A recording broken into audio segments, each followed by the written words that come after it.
Hello, everyone. This is Tommy at World at War Comics. Thank you for joining us today. We have an amazing episode. But before we get into that, if you could please give us a like, a subscribe, that would be amazing. Now, our next guest is going to be Matthew Schofield. He is an artist, he's a creator. He's been doing it for a long time, since the mid 90s. He worked on amazing projects like Cats Don't Dance, The Prince of Egypt, Iron Giant for both WB and DreamsWorks. And for the last 23 years, he has worked on The Simpsons. He is the current director of storyboards. So every time you watch a Simpsons episode, you can think of Matthew. One of the most amazing things that we had in our conversation was his love and passion for comic books, and how he created his own comic book called Steamroller Man, which you could read issue 1 on Global Comics. But without further ado, here's our interview with Matt Schofield. Thanks, everyone. Talk soon. All right, everybody. Hello, and welcome to World at War Comics. Today, we have Matthew Schofield visiting us. Matthew, how are you? I'm great, Thomas. How are you? I'm doing great. It's such a pleasure to have you. I think we're both SoCal guys, so I know we were just having a conversation about weather. We made it through. I don't know if you would go as far as Armageddon, but in SoCal, that's pretty rough to get that much weather, that much rain. We're not built for it. But I thought maybe we just jump right in. And I'd like to kind of start from at least what I found to be the beginning. But if you have something that you want to jump in and let us know how you got to start, that would be great. But what I found as one of your first projects was Cats Don't Dance. I don't know if that was one of the first projects that you worked on. Yeah, it was the first thing I worked on in the States. Like I'm originally from Australia, and I got offered a job as an in-betweener on Cats Don't Dance, and it was always I had only worked for like about a year in the Australian animation industry before I got the chance to come over here. And growing up as a kid watching animated films, it was always my dream, you know, to work on the real deal. And so yeah, in the 90s, when that sort of animation boom was happening, and Warner Brothers was starting their own animation studio, and Fox was, and DreamWorks started, that's when I got in as an in-betweener on Cats Don't Dance at Turner Feature. That's awesome. I've lived here ever since. That's great. Well, what did you do on that I was film in particular? I was an in-betweener, so that's like the entry level position. Okay. This is back in the days of hand-drawn animation. Yeah. So what I did was the way I'll just to quickly explain how Sure. 2D animation used to work. You would have two drawings.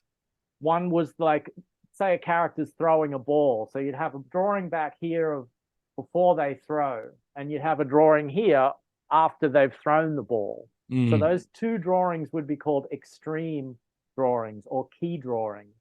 And the in-betweener would do the drawings in between those two to make it seem like a fluid movement. Because otherwise, if you've just got two poses, it's going to pop from here and then suddenly it's over here. But you need poses here, here, here, here, here, here. So as an in-betweener, the people who do the cleanup animation, in-betweeners are part of the cleanup department, and they're actually doing the bulk of the drawing on any hand-drawn animated film. And that was sort of the way that everybody kind of got in those days, was as an in-betweener. And that's how I got in. So that's what awesome. I did on that film. That's great. And well, then you jump right, I think it was 98, we jumped right into Prince of Egypt, which is probably your first work that I really watched, because me and a lot of my friends watched that movie. That was a great one. So were you an in-betweener for that one too, or? Yeah, I was also an in-betweener on that one, and that was an amazing experience. I was actually working for Warner Brothers, and they loaned out some of their staff, some of their artists, to DreamWorks to try and help them meet the deadline crunch to get the film finished on time. So I was one of those artists, and when I first got there, they did a crew screening of like a rough cut of the film. So some of the scenes were fully animated in color, and then other scenes were not colored yet, but had the clean line, and then others were rough animation, and then others Mm. were just storyboard panels that were Oh, okay. just sort of placeholders. Hmm. But even at that point, there was a feeling after the screening, even though the film wasn't even finished, everybody was just like, Yeah. "Whoa, this film was amazing!" Like it was so, I Hmm. don't know, there's just something about it. Then Yeah. everybody coming out of that screening was like, "Oh my God, we're working on something really amazing here." Yeah. And so, yeah, I'm really proud that I got to work on that and have that on my resume. It turned out just wonderfully, I think. So, Oh, I think it's an iconic animated movie. I grew up in San Bernardino, and one of my best friends was from Pakistan, and I grew up Christian, and he obviously grew up Muslim. But we both went together both to watch this, and we were equally moved by it. And it was just, I don't know, I had that memory of having my best friend there, who we are on opposite ends of the earth, religious, but we were best friends. I mean, I just love the guy, and we were able to see this movie and watch it together, right? Because this is one thing that we could come together and agree upon. And it was just, I don't know, just I get wow, the feelings up my back every time I think that's about it. But fantastic. it was awesome. Wow. That's why that movie, when I saw that you worked on that, I was like, oh wow, that's a movie that I really love. Well, thanks for sharing that story. I love that. I mean, that's kind of what animation is all about. And anyone Yeah, working in animation wants their drawings to make people feel something, you know? yeah, So thanks for yeah. sharing that. Yeah, absolutely. Yeah, his name's Fahim, so hopefully Fahim hears this. So then after that, we jump right into Iron Giant, which was also Yeah. a really big hit. So Yeah. what was happening on Iron Giant? So Iron Giant was, as you know, directed by Brad Bird, and it Yeah. was his first feature film. My memory of working on that film was that he was incredibly passionate and uh, driven and knew exactly what he wanted from every frame of film. We would be in meetings where he's reviewing the cleanup because I was still doing cleanup. I worked in cleanup, assistant animation on all the films that I worked on. Hmm. And he would be able to just watch the dailies and see a scene once and just be like, wait, freeze it. Okay, wind back 3 frames. There's something's not working there. And he could just see it. And I was so new in my, that was really early in my career. I Hmm. was just like, how does he do that? That's amazing. Of course, now that I've, you know, been around a while, I Yeah. can kind of identify like, oh, there's something popping there, and I would got to go back and. But yeah, Yeah. at the time, I was sort of in awe of Brad Bird, Yeah. and we sort of that was another one where we knew what we were working on was going to be a special film, Hmm. and we thought it was going to be a big hit. Yeah. But when it was initially released in theaters, it was a box office bomb. Yeah. It Such a good only movie was, though. oh, it's fantastic. Yeah, it Yeah. turned out great. Another one that I'm feel so lucky to have just been in the right place at the right time. Yeah. Um, and just kind of, because you kind of, when you're that new to your career, you just sort of take whatever job you can get. I Yeah. wasn't choosy. I didn't know anything about the Iron Giant. I was initially hired by Warner Brothers to work on Quest for Camelot, Mm. and that was sort of like that one. We everybody was like, this film's terrible." So, but then it just happened that the next film that we were all kind of shifted onto was Iron Giant, Yeah. which was the complete opposite, and it was night and day. That was such a great experience, and I made friends on Iron Giant that I still am best friends with today. I met Mhm. my wife there, so Oh wow. so the bonds that I formed with my coworkers on Iron Yeah. Giant have lasted however long it is now, 25 years later. Yeah. Wow. So Now, does yeah, your wife do the same type of work you do too then? yeah, she Oh. does cleanup animation, and she's currently because cleanup animation on films sort of died out, so there's just little pockets here and there. Mm. She worked on Space Jam 2. Oh, She cool. worked on Disenchanted, I think was the sequel to the movie Enchanted. Yep. That's on Disney Plus now. So there's things that come up every so often, Yeah. and she'll kind of get on that because there's still sort of like a network of Mhm. people in LA who still do it, and they all Yeah. know each other, and so they'll all call each other saying, "Hey, you should try and get on this because they need people." Yeah. But usually she does storyboard stuff on TV show, animated TV shows. She's been doing that for years, and Yeah. she's worked on a ton of different shows. That's great.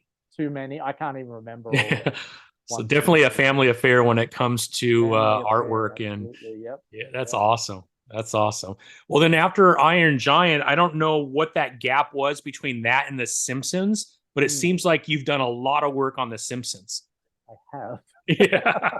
So now you're the director and you do kind of manage the storyboards for the episodes, if I'm not Yeah. correct, right? Yeah. So I started on The Simpsons about 3 months after I finished on Iron Giant. Okay.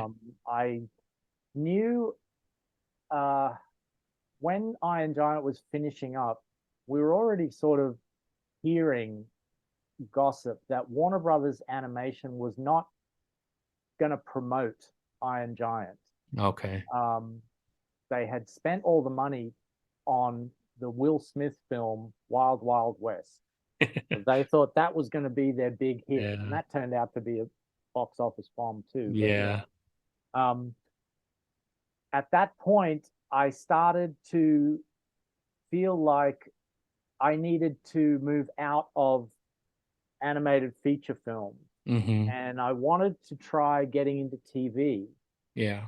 I didn't know how to do that. I didn't know I only knew one person who worked in TV animation, and he happened to be working on The Simpsons. Hmm. Um, and so I asked him, "How do you get on The Simpsons?" And he said, "Oh, there's a test, a character layout test. I'll get a copy of it for you and take a crack at it." So I got the test. I did my pass on the test. I showed it to my friend. And he was like, "Oh no, let me give you some pointers." And so he coached me on here's That's how we cool. draw here's how we draw Homer. Here's how we draw Yeah. Marge. Yeah. So with his help, I still did all the drawings for the test. He didn't draw anything for me, but he showed Right. me like draw it like this. Don't draw Homer's eyes like this. Just Yeah. little with those characters, they're deceptively simple looking, but there's Yeah. all these tiny little Yeah. tweaks that if they're Yeah. not drawn just right, they look completely wrong. It's not Marge anymore if you just move something like No, slightly, exactly. right? Yeah. Yeah, it's funny. You would think that they're simple looking characters, so they must be simple to draw, but there's just it's just like Yeah. if something's like a quarter of an inch, even an eighth of an inch off, Yeah. it doesn't look right. You're So right. so yeah, I've been on this. I started on The Simpsons as a character layout artist, and then I was eventually, after I don't know 4 or 5 years doing that, I was promoted to assistant director, and then I was an assistant director for 4 years, I think. Anyway, I don't know the math, but Yeah. Yeah. I've been Yeah. on the show for 23 seasons. That's incredible. Just finishing up my 23rd season now. Wow. Um, and I've been character layout. I've basically done almost every job on the show. I've Yeah. done some design, I've done storyboards, I've done animation timing. I've been an assistant director, I've been an episode director, and for the last 9 seasons, I've been the supervising storyboard director on the show, which means I'm basically overseeing the storyboard crew, Mm. which is about 8 storyboard artists. Hmm. And so I'm just sort of overseeing their work, giving them advice, giving them notes, and sort of doing quality control on the finished product of the Mm. storyboards of every episode. So Yeah. you may have seen in the news, we just got greenlit for 2 more seasons. Yeah. So after the first 2 episodes of next season, I will have done 200 episodes as Wow. the supervising storyboard director. So that's a lot. Congrats. That's a lot. Thanks. Congrats. That's incredible. I Yeah. mean, The Simpsons is about as iconic in American animation as almost anything. So to be able to even participate in working on that, it's got to be quite an Oh yeah. honor. I mean, Oh, it's also isn't the longest running animated TV yeah. series ever as well, right? It's not only the longest running animated TV series, I think it's actually the longest running TV series Yeah, I now. think you're right. I mean, it's been on for 35 so years long. or 34 years. Yeah. Um, And what and was yeah, the I what was mean, the night show that it started on as just small clips? I remember watching that with Tracy my Ullman show. Tracy Ullman. Yes. Yeah. Oh man. I remember just it was a quick episode of Homer throwing a football to Bart and it gets stuck in his mouth and they're having Sunday Yeah. and the that's all I remember as far as the start of it. And I Yeah. think that's where it all began, right? That is where it all began. And, Yeah. here we are. The rest is Incredible. history. Yeah, oh, it is. And, again, I feel so lucky to have wound up on The Simpsons Yeah. and to have, because the first few years that I was there, you have a hiatus every year after the Yeah. season ends. And so they lay you off for a couple of months and then hopefully they bring you back. But when I Yeah. first started, I didn't know whether I was going to be brought back. Yeah. So yeah, the first few seasons I was nervous and was like, oh, am I still going to have a job next season? Yeah.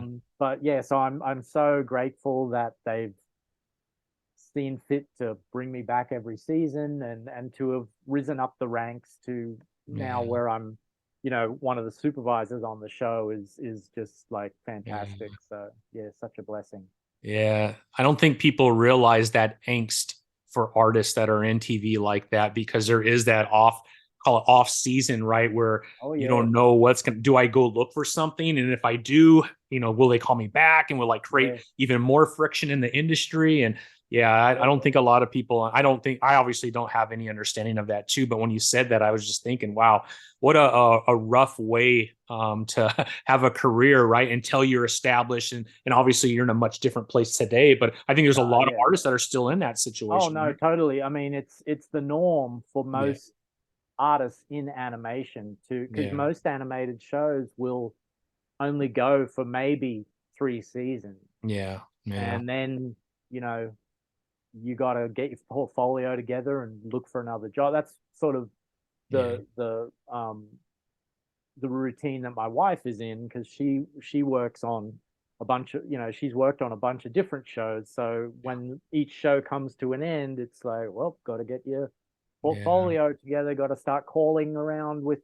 your network to see Yeah. like, have you heard anything, who's hiring, that sort of thing. So Yeah. that's the reality for most people working in the animation industry. It's Yeah. The Simpsons is a complete outlier in Yeah. terms of just its longevity and its sort of staying power. Yeah. Yeah. So I think everybody who works with me on the show is really grateful that it just keeps going and going. Yeah. Yeah. Yeah.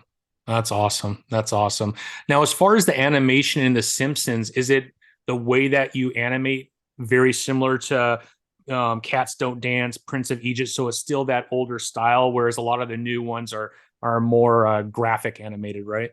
Yeah, pretty much. I mean, we still do. I mean, we work on computers now, Uh-huh. but we're still drawing it all by hand. It's just Right. we're using, a Wacom Cintiq Mm-hmm. to draw on using.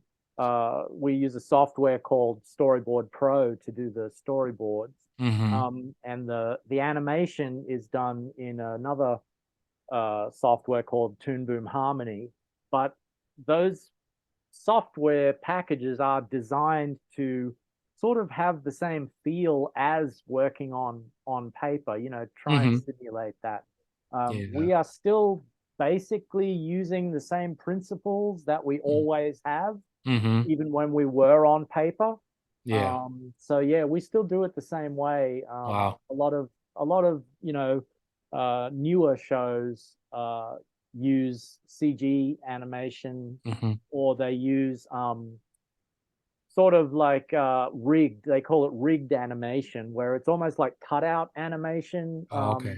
It still has that hand-drawn look, but you're Hmm. actually using the computer to do those in-betweens. Oh, But okay. as I was talking about, before, but our show is still in between by real Mm. animators in Korea. Yeah. The Simpsons, we have animators over here in the States who do the key poses, Hmm. but then those key poses are sent to Korea who do the in betweens. Oh, So yeah, wow. it's still done in the basically in the traditionally 2D hand drawn way.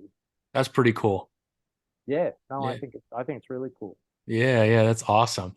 Well, I mean, let's jump into Steamroller Man. Yes. Before we do though, I mean, how long have you been? I mean, what's your first comic book? Do you remember the first comic book you picked up, and how Yeah. are you like really into comics and that's your kind of hobby on the side, but you've Oh been my doing God, yeah. animation? Yeah, all Yeah, right, let's no, do it. hugely into comics. My dad bought me my first comic book. He bought me two comics when I was 5 years old. Walking, we went to the little corner store, um, and he bought me Nova number 24, The Man Oh, Called Nova yeah. from Marvel, Marvel, yeah. and the other one was like a gold key Mighty Mouse comic. Oh, I don't know okay. what number it was, but I remember on the cover it was Mighty Mouse in Egypt. There was a pyramid, and like I think the Sphinx was a cat. The Sphinx had a cat head. That is cool. Yeah, so I got those two comics, and yeah, kind of at that time, the Batman 66 TV show was on TV in Yeah, yeah, reruns on TV in Australia every afternoon. So I watched that every afternoon. yeah, And then Super Friends cartoon was on every Saturday morning. yeah, And so I just loved, I don't know, something about superheroes. I yeah. just fell in love with the whole concept of superheroes. Hmm. And so around 1985 or 86, my best friend in high school, I found out he was collecting comics. I hadn't been a collector of comics until I was about 13. Okay. Um, and at that point, I started collecting comics. This was around the time of, um, you know, I'd say X-Men, but X-Men is still going, so it's like, Yeah. well, it was the John Romita Jr. and Chris Uh, Claremont era of yeah. X-Men. It was around the time of X-Men 200 with the trial Hmm. of Magneto. Yeah, yeah.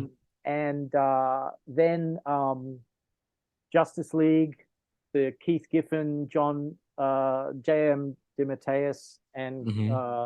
Kevin Maguire series Yeah, came yeah. out, and that sort of made my head explode because not only was Kevin Maguire's artwork, Yeah, just his artwork didn't look like anybody else's at yeah, that yeah. time with those facial expressions. That was such a huge influence on me. And also Mm. because it was superheroes, but it was funny.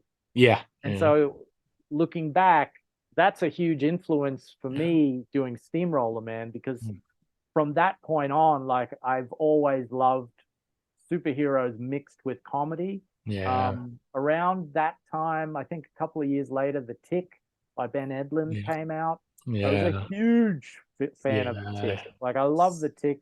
Um, So good. It's so good. and yeah, so I've been collecting since back then. I Yeah. never stopped. I have long boxes galore in my garage. I Yeah. still have boxes back at my mum's place in Australia, which Tell it, every do not touch those. Please leave them where they're at. every time I go back, like I bring a few more back with me. Yeah, yeah. Last time I went back, I brought my collection of West Coast Avengers Oh, yeah. and the Ann Nesenti, John Romita Jr. Daredevil issues. Yeah. Oh, Um, man. so yeah, I've been collecting that whole time. I kind of moved away from superheroes a little bit after the initial image boom in the Yeah. Yeah. 90s. I sort of at that point I was like, this isn't really doing it for me anymore. Yeah. And I started to then discover more independent comics. So that Hmm. was around the time that Eight Ball by Daniel Clowes was Yeah. coming out, and Love and Rockets, and Hate by Peter Bagg, and Sin by Jay Stevens. I collected all those. Yeah. So there was a few years there where I wasn't buying any superhero stuff Hmm. at all. No Marvel, no DC. It wasn't until I think the late 90s when Grant Morrison. Oh, I was getting Vertigo stuff though. I Oh, loved Grant. Vertigo was Yeah, amazing. Grant Morrison's Doom Patrol. Oh my Yes. God, I loved that comic so Yeah. much. I Yeah. loved that comic. Um, it wasn't until Grant Morrison started writing New X-Men Mm, that that brought me back into superheroes. that's awesome. And so now, and then once again, now I've been collecting superhero stuff since then. So yeah, Yeah. I'm That's I'm so cool. pretty hardcore into Yeah, you comics. are. Yes, you are, Matthew. Yeah, that's awesome, man. Well, let's jump into Steamroller, man, because All I right. really got a kick out of it. Again, Oh, thanks. Tick was huge for me too. I remember they had one season on Fox, Hmm. like a live action season, which I Oh thought yes, was yes, amazing. That was one yes. of my favorite, and I was devastated that it only lasted one season. Me and my mom used to sit and watch that, and to this Oh nice. day, I think it's on Tubi or something like that. You could watch it for free now. And so I Oh, started watching them again. It's hard because you have to watch commercials too. I'm not used to right. that with Netflix and everything, but I got back into it, and my mom started watching them again. And then there was Earthworm Jim, which was like a Oh Saturday yeah. morning cartoon, which is Hmm. very similar to the Tick, just over the top silly, Yep. but really good stories. The artwork was great. I just loved them. So when I read Steamroller Man, it kind of gave me that feeling again of that Tick and that Earthworm Jim. Wow. Thanks. And I just loved it. I mean, High there, praise. oh, it's incredible. I know Steve is walking down the street. He's not Steamroller Man, but he's walking down the street and he has his glasses on, and then he Yeah. takes them off. And I Right. just love everyone looking at him going, that did nothing, man. You still look exactly the same. You're Yeah. a steamroller, right? So Yeah. Yeah. just that slight like humor is just, oh, it's amazing. I loved it. So let's Yeah. jump in. Like when did Steamroller become a reality? Well, around 2016, I think I was having a conversation around the dinner table with my two sons, who are now in their late teens, but back then they were much younger. And we we're a geeky family. Yeah, love So it. my kids were saying like, what would what would be a good superhero name? And so, you know, they were coming up with names, and then my youngest son said, "What about Steamroller Man?" And something went off in my head. I was like, "Oh yeah, it would be a guy with a giant steamroller head." And so I did a sketch on a Hmm. napkin. And I showed it to my son, and I was like, "Yeah, it looked like this." And my son didn't like the sketch. He was like, "No, I don't. No, I didn't mean a guy with a big steamroller head." So I was like, "Well, this is my version of Steamroller Man." And Yeah. so that kind of sat in the back of my head for a couple of, about a year. Um, and I turned, I think I turned 45, and I was just like, um, time's a wasting. You're not getting Yeah. any younger. Your dream has always been to do your own comic book. Yeah. It's now or never. Yeah. Like, what am I basically not it's now or never, but I just thought, Yeah. what am I waiting for? And so I started after work, um, I started drawing on paper, and just on the at the kitchen table every night after work, after the kids went to bed. And I didn't have any story in mind. I was just trying to amuse myself and my kids. And so that's when I did that first story that was originally drawn on paper, Oh with wow. just a pilot marker type pen. And I was, you know, the genesis of the idea was, as you were just talking about, was what is a guy with a giant head going to do as a superhero? Yeah. And what sort of funny situations would he get into? So I started Yeah. off by just going with like the superhero tropes of, oh, what if there was a cat stuck in a tree? Yeah. And how would he deal with like the superhero identity of I thought it was funny that, you know, Clark Kent just takes off his glasses and Yeah. suddenly nobody recognizes him. So I thought, Yeah. well, the guy's got a giant steamroller head. It would be funny if, because he already looks like nobody around, Exactly. but he thinks like a pair of glasses is Yeah, like a yeah. disguise. I mean, everyone's staring at him already, even before the Yeah, glasses come off, yeah, right? yeah. So it was though I was just kind of trying to play with those kind of ideas, and Yeah, as I yeah. went through, I was trying to just put a joke on every page, Mm, and then I was I was doing that, and then I kind of my initial intention was just to do a little Xeroxed mini comic kind of ash can to, yeah. you know, just Xerox down at the local, you know, Kinko's and go to a comic convention and just try and sell those. Yeah. But I wasn't sure like whether that was the way to go or whether I should put it on the web. And so I happened to go to San Diego Comic Con that year, and I talked to a couple of comic creators who, you know, because I was like, should I should I sort of do it as a web comic or should I just Mhm. print it? And they all said like, do both. Like, why Yeah. not do both? Yeah. Just get your stuff out there in whatever form you need to. Yeah. One person I talked to was Nyla Magruder, and she's done her own sort of web comic that turned into a print comic.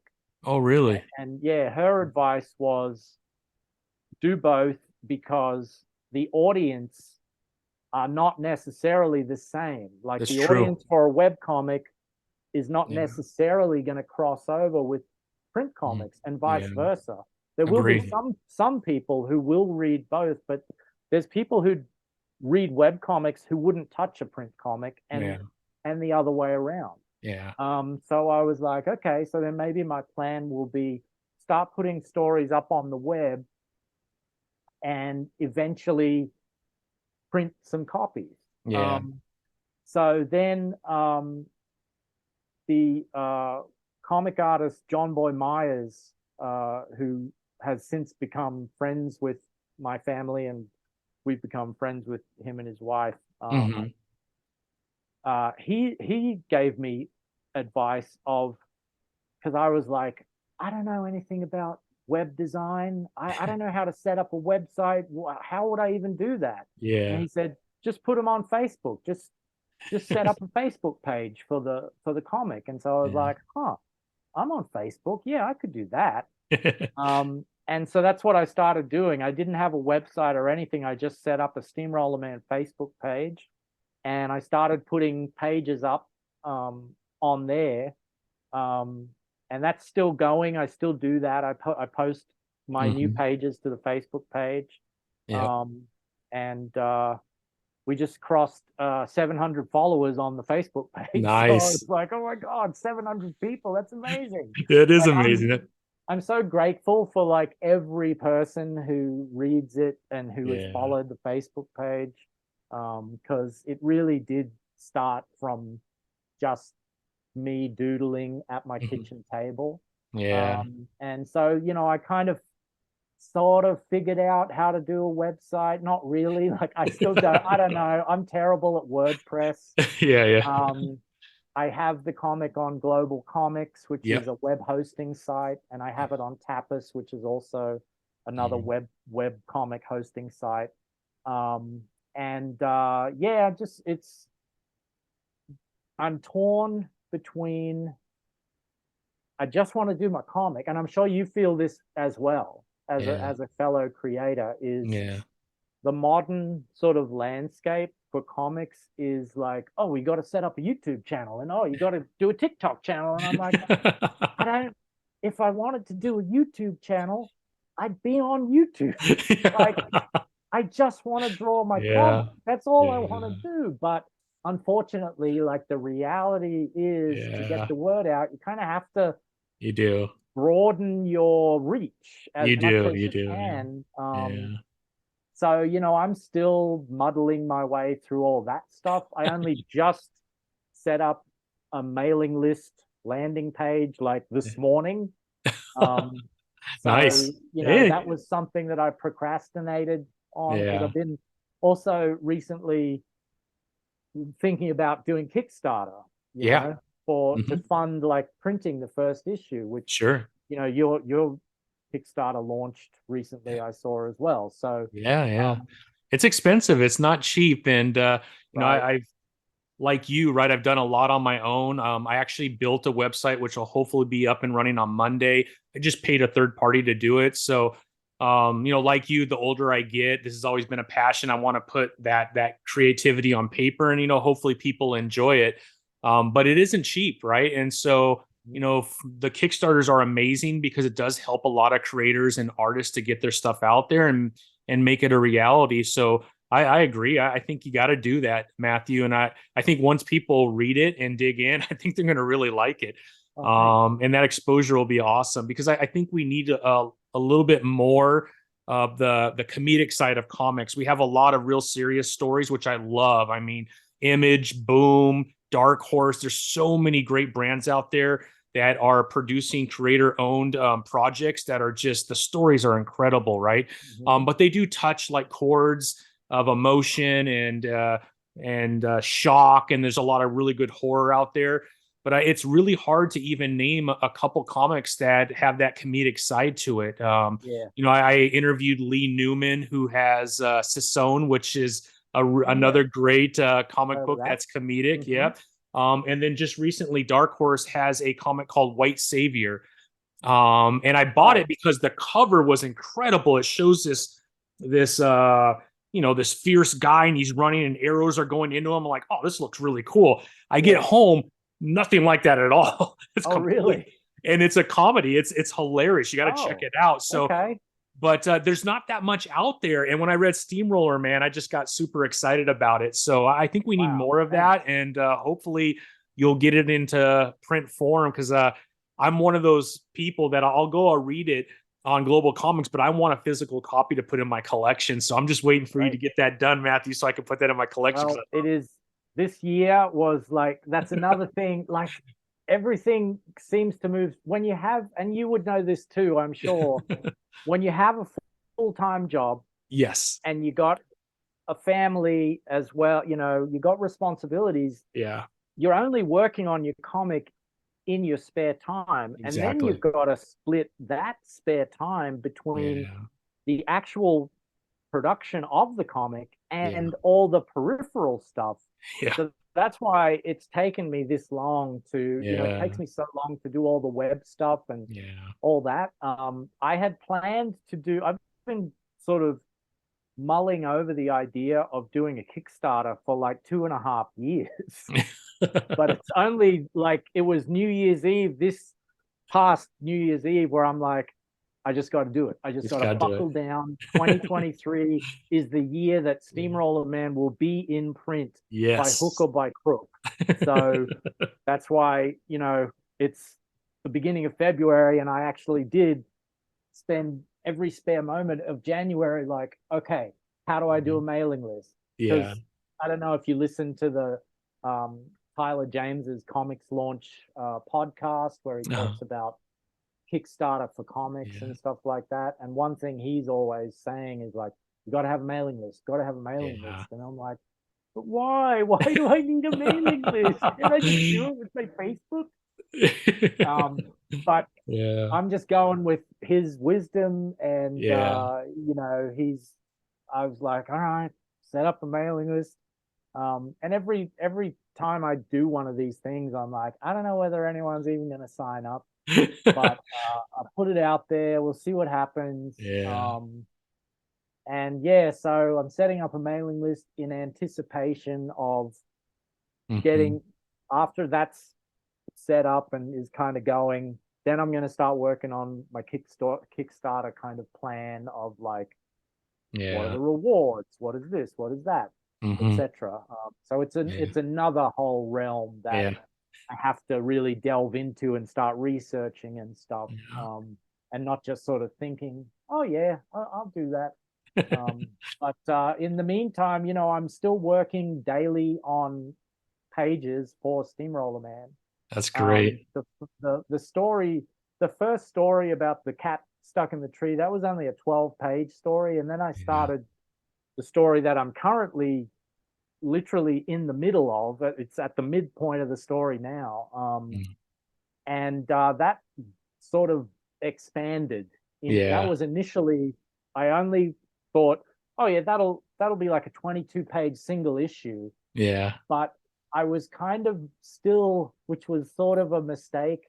I was still making it up as I went along. Like I didn't have any of the story beats kind of worked out. I was still sort of being like, oh, it'll start with this guy called Sugar Daddy, Yeah. and he's like an evil Willy Wonka type, but he has the power of candy mancy. He can do Yeah. magical things with candy, and Yeah. he's baking this giant gingerbread golem who is Yeah. going to do his bidding, and it was all just like, I was kind of doing it like Lost, where it's like, Yeah. well, this is interesting, but I don't know where this is going to go. Um, so, but then at a certain point, like when I got to the end, like about 22 pages, Uh-huh. I was like, well, this was where I thought the story was going to end, but I'm nowhere near the ending. And if I'm Yeah. ever going to print this, I got to figure out like, what's Yeah. the end point? How many pages is this thing actually going to be? And so at that point, Yeah. it wasn't until the end of the first like 22 pages that I was Uh-huh. like, okay, hang on. What is the goal here? What does the villain want to accomplish? What's going to happen? But the cool thing about doing it as a web comic and putting Yeah. pages up as I go is I still have the freedom to make Yeah. left turns and right turns in the story. Yeah. So in issue 2, they meet these fellow superheroes called Night Knight and his sidekick Sleep Tyke, and they're sort of a Batman and Robin analog type Yeah. characters, but they're all Love it. sleep themed. They wear like basically, the jumpsuit onesie type pajamas and have blankets for capes. Um, I can't and wait to see that. That's awesome.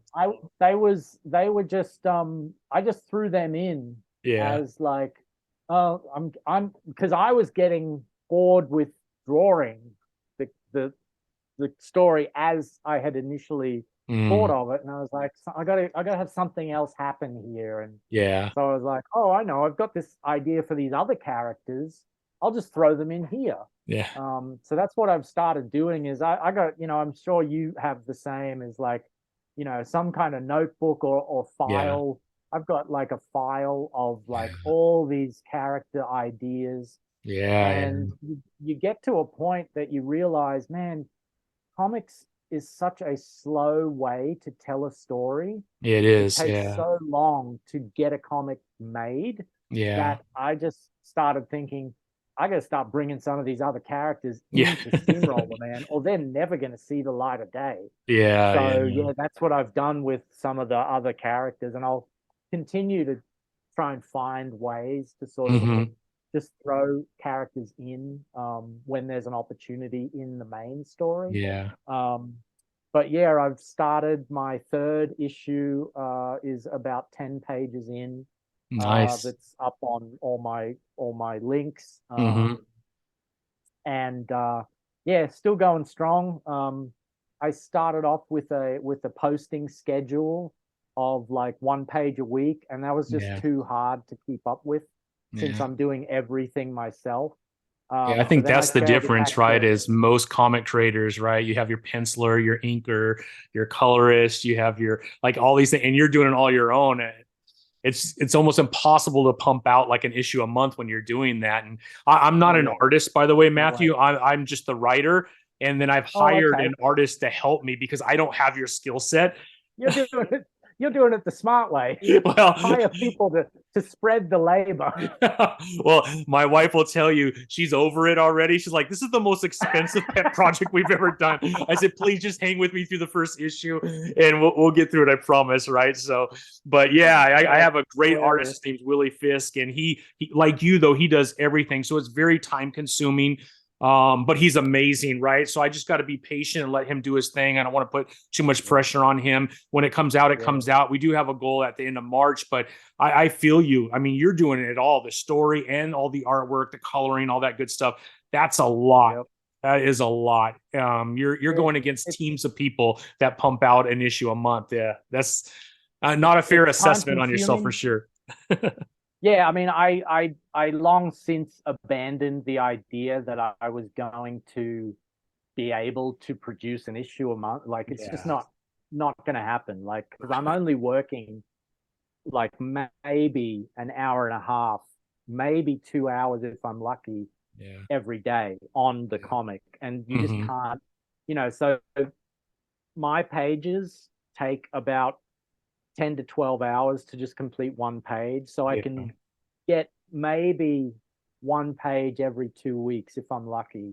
But, I was going to say, like, I abandoned the regular posting schedule, and I just post whenever this, as soon as the page is done, I just put it up. And I just hit social media and hit the Facebook page to just let people know, hey, there's a new page up, check it out on these platforms. And hopefully people have the patience to just stick with me. I do have, some readers who will wait until I say, and that's the end of issue 3. And then they go back and they read it all as one issue, which I totally get. Like, my guilty secret is, even though I'm publishing a webcomic, I don't read that many webcomics myself. Because I don't really like that sort of format of just reading a page a week, which is exactly what I'm doing. So, like, I don't blame anybody for waiting, because I'm the same. But I'm grateful that there are enough people who do want to read, the pages when they're done. I'm also on there's a great website called Comic Fury, which is another comic web hosting. That's kind of old school. It's got like a nice community. It's got a forum sort of message board thing, and I have quite a few subscribers on there, and I really love the community on that site too. So it's fun. It's still fun. I'm grateful that I'm still enjoying it, being that it is, as I said, it takes a long time to kind of get anything accomplished. So I'm glad that I have sort of worked it into my daily routine, and working on the comic every day has become like part of my habit. Like, I work on it now before work. As soon as I get up, before I do anything else, I'm working on Steamroller Man every day. So I actually find that's a great way to start the day, especially in my job when, I spend 8 hours or more drawing Matt Groening's characters. It's nice to start my day drawing my characters so that I can kind of be like, well, all right, I did my thing, and now I'm, it just gives you that sense of satisfaction, I guess. So, that's a lot of art per day, for sure. I never thought about it, but I guess, you're right. Well, Matthew, where can people find you? I know you mentioned Facebook. What could they look up so that way they could reach out and make sure that they're ready for those pages and all that good stuff? The best way is I have a link tree. Oh, perfect. Linktree/Steamrollerman. That's all one word. Steamrollerman, all one word. That has my links to the Facebook page, to my mailing list, to the 3, Comic Fury, Global Comics, and Tapas, so you can choose where you want to read it. It's also got links to my Instagram. I have a personal Instagram account and a Steamroller Man Instagram, so follow me. there. I'm on Twitter. And yeah, so Twitter, Facebook, Instagram, and then I also just joined Mastodon after that whole Twitter thing Yeah. started happening. So I'm also on Mastodon at Okay. Steamrollerman at socell.net. If you want to find me there. So Perfect. I'm all over the place, but the best place is Linktree Okay. /Steamrollerman, and you'll find all my links there. So yeah. That's awesome, Matthew. Well, Matthew, really appreciate meeting you. Really appreciate you spending some time to share your history and all the great things that you've done in your past leading up to Steamroller Man. And I will be one of your first on Kickstarter as soon as that's up and running. I can't wait to hold Steamroller Man in my hand. And I do want a signed copy from you when it does come out, because I have a wall over here of folks that have joined me on my little YouTube page. And all of them have given me an issue 1. I buy the issue 1, Oh, okay. sign it and send it back to me. So that way I could show in my office everyone that's been on the show. So I will absolutely do that. That gives me more incentive to actually get it done by the end of the year, like I said I was going to. Yeah. Thanks, Thomas. Yes. Like, Tommy needs his comic on the wall. Yes. yeah. So thanks, Thomas, for having me on the show. It was great to meet you. Yeah. Even over Zoom, Yeah. which is what everybody's doing these days. But, Exactly. Yeah. yeah, it's awesome. So great to meet you, and good luck with your Kingsville Kickstarter as well. I appreciate it. I hope that goes well and is a big success. So. Well, thank you so much, Matthew. You have a great weekend, and I'm sure that I will be talking to you soon on Instagram or Twitter. Yeah, absolutely. I'll see you there. Sounds good, Matthew. Thank you. All right, cool. Thanks, Thomas. You bet.